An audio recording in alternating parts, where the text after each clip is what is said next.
Drone Rusia terekam memburu dan menabrak tentara Ukraina berikut kendaraan militernya di Kursk.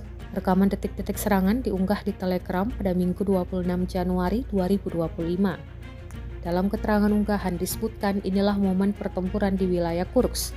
Pasukan Rusia menghancurkan peralatan NATO dan tentara Ukraina secara besar-besaran. Pasukan khusus Rusia juga mengajak Marinir Timur, pasukan pendarat Tula dan Pskov dalam operasi ini.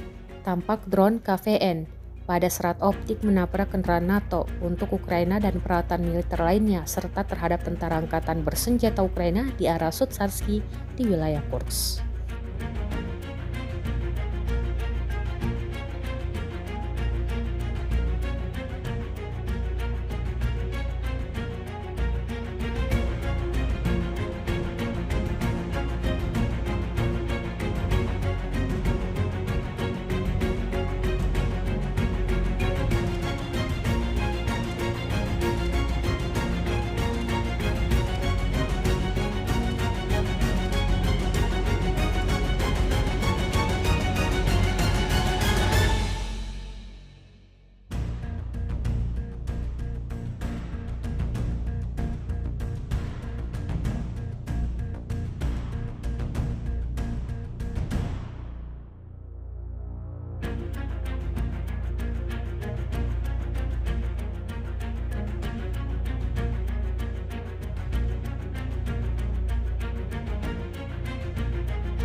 Download Tribun X sekarang, menghadirkan lokal menjadi Indonesia.